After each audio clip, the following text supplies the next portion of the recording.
اعوذ باللہ من الشیطان الرجیم بسم اللہ الرحمن الرحیم یریدون لیطفئوا نور اللہ بافواہہم واللہ متم نورہ ولو کرہ الکافرون۔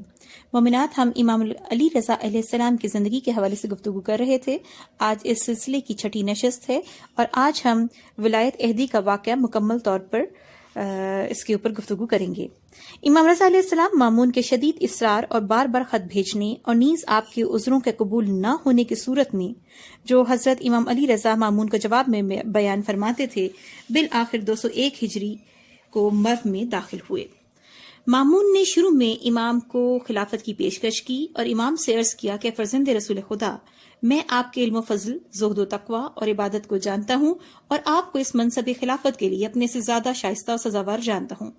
امام علی رضا علیہ السلام نے فرمایا، میں خداوند عالم کی عبودیت پہ افتخار کرتا ہوں اور دنیا میں زہد سے آخرت کے شر سے نجات کی امید رکھتا ہوں اور محرمات سے دوری کے ساتھ نفع کے حصول کا امیدوار ہوں اور دنیا میں تواضع سے خداوند عالم کے نزدیک بلندی اور رفعت کی ایک امید رکھتا ہوں۔ مامون نے عرض کیا، میرا ارادہ یہ ہے کہ میں خود کو خلافت سے معزول کر لوں اور اسے آپ کے لیے قرار دے دوں اور آپ کی بیعت کر لوں۔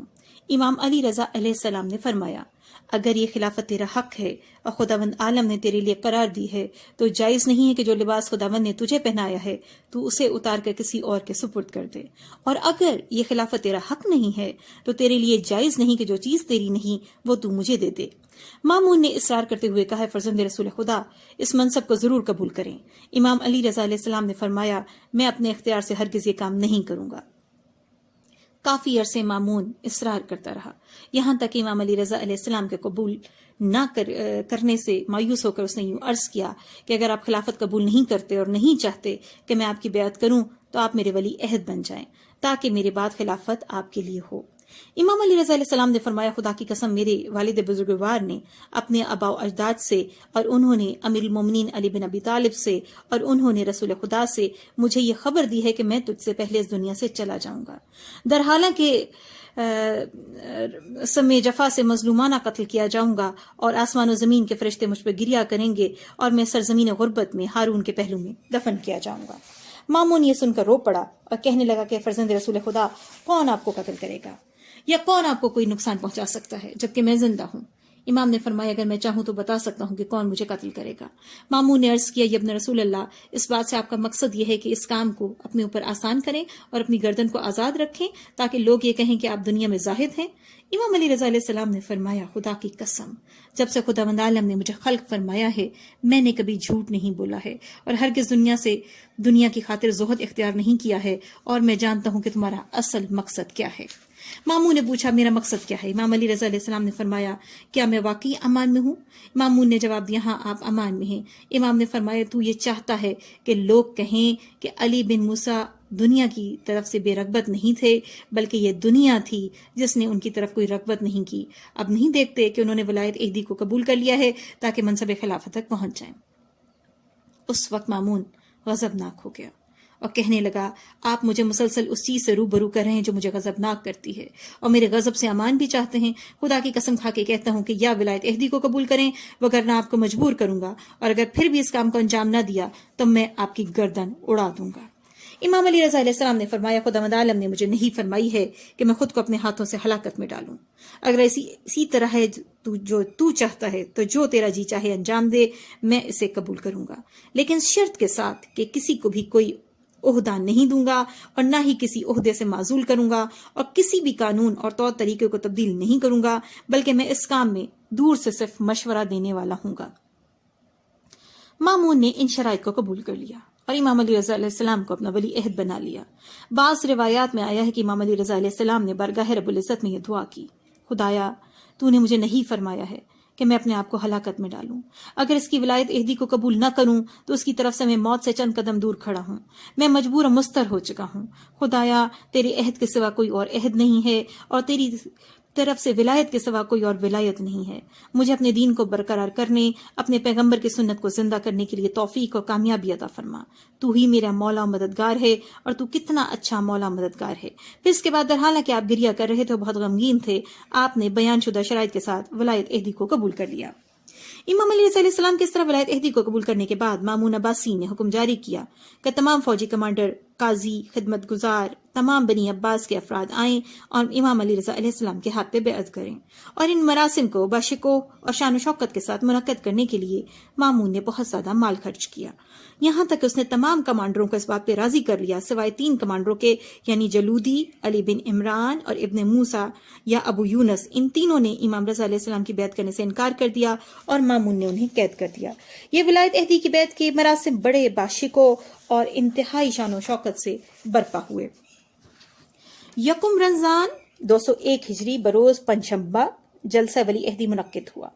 بڑی شان و شوکت اور تزک و احتشام کے ساتھ یہ تقریب عمل میں لائی گئی۔ سب سے پہلے مامون نے اپنے بیٹے عباس کو اشارہ کیا اور اس نے بیعت کی، پھر اور لوگ بھی بیعت سے شرف یاب ہوئے۔ سونے اور چاندی کے سکے سر مبارک پر نثار کیے گئے، تمام ارکان سلطنت اور ملازمین کو انعامات تقسیم ہوئے۔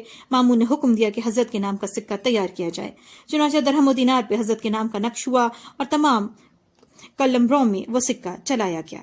جمعے کے خطبے میں امام علی رضا کا نام داخل کیا گیا۔ یہ ظاہر ہے کہ حضرت کے نام مبارک کا سکہ عقیدت مندوں کے لیے تبرک اور ضمانت کی حیثیت رکھتا تھا۔ اس سکے کو سفر و حضر میں حرز جان کے لیے ساتھ رکھنا یقینی امر تھا۔ صاحب جنات الخلود نے بحر و بر کے سفر میں تحفظ کے لیے آپ کے توسل کا ذکر کیا ہے۔ اسی کی یادگار میں بطور ضمانت بعقیدہ تحفظ ہم اب بھی سفر میں بازو پر امام ضامن سامن کا پیسہ باندھتے ہیں۔ تاریخ میں لکھا گیا کہ 33,000 عباسی مرد و زن وغیرہ کی موجودگی میں آپ کو ولی عہد خلافت بنا دیا گیا۔ اس کے بعد اس نے تمام حاضرین سے امام علی رضا علیہ السلام کے لیے بیعت لی۔ دربار کا لباس بجائے سیاہ کے سبز قرار دیا گیا، جو سادات کا امتیازی لباس تھا۔ فوج کی وردی بھی بدل دی گئی۔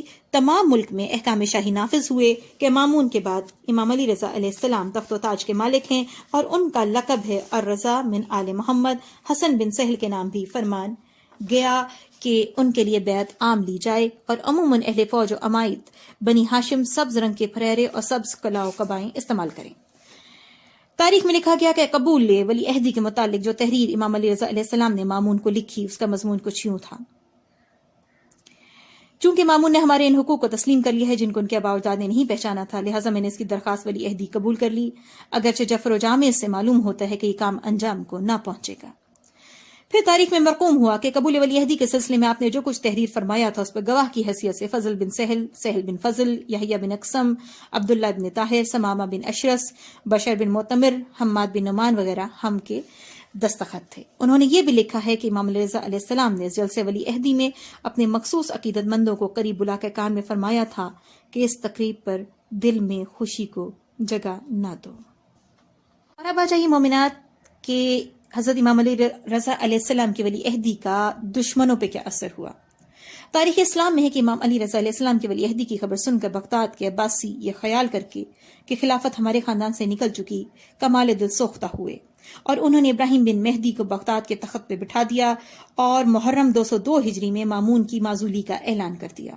بغداد اس کے نواح میں بالکل بدنظمی پھیل گئی، لچے گنڈے دن دہاڑے لوٹ مار کرنے لگے۔ جنوبی عراق اور حجاز میں بھی معاملات کی ایسی ہی خرابی ہو رہی تھی۔ فضل وزیر اعظم سب خبروں کو بادشاہ سے پوشیدہ رکھتا تھا، مگر امام علی رضا علیہ السلام نے اسے خبردار کر دیا۔ بادشاہ وزیر کی طرف سے بدظن ہو گیا۔ مامون کا جب ان شورشوں کی خبر ہوئی تو بغداد کی طرف روانہ ہو گیا۔ سرخس میں پہنچ کر اس نے فضل بن سہل وزیر سلطنت کو حمام میں قتل کروا دیا۔ حضرت امام علی رضا علیہ السلام کی بیعت ولی عہدی کا ذکر کرتے ہوئے تاریخ میں لکھا گیا کہ اس انوکھے حکم نے بغداد میں ایک قیامت انگیز ہلچل مچا دی۔ مامون سے مخالفت کا پیمانہ لبریز ہوا۔ بعضوں نے سبز رنگ وغیرہ کے اختیار کرنے کے حکم کی بجبر تعمیل کی، مگر عام صدا یہی تھی کہ خلافت خاندان بنی عباس کے دائرے سے باہر نہیں جا سکتی۔ تاریخ میں لکھا گیا کہ امام علی رضا علیہ السلام جب ولی عہد خلافت مقرر کیے جانے لگے تو مامون کے حاشیہ نشین سخت بدظن و دل تنگ ہو گئے۔ ان پر یہ خوف چھا گیا کہ اب خلافت بنی عباس سے نکل کر بنی فاطمہ میں چلی جائے گی، اور اسی تصور نے انہیں امام علی رضا علیہ السلام سے سخت متنفر کر دیا۔ اس وقت ایک واقعہ حیران کن پیش آیا۔ مورخین لکھتے ہیں کہ اس واقع ولی عہدی سے لوگوں میں اس درجہ بغض و حسد و کینہ پیدا ہو گیا کہ وہ لوگ معمولی باتوں پر اس کا مظاہرہ کر دیتے تھے۔ تاریخ میں لکھا گیا کہ امام علی رضا علیہ السلام کا ولی عہدی کے بعد یہ اصول تھا کہ آپ مامون سے اکثر ملنے کے لیے تشریف لے جایا کرتے تھے، اور ہوتا یہ تھا کہ جب آپ دہلیز کے قریب پہنچتے تو تمام دربان اور خدام آپ کی تعظیم کے لیے کھڑے ہو جاتے تھے اور سلام کر کے پردہ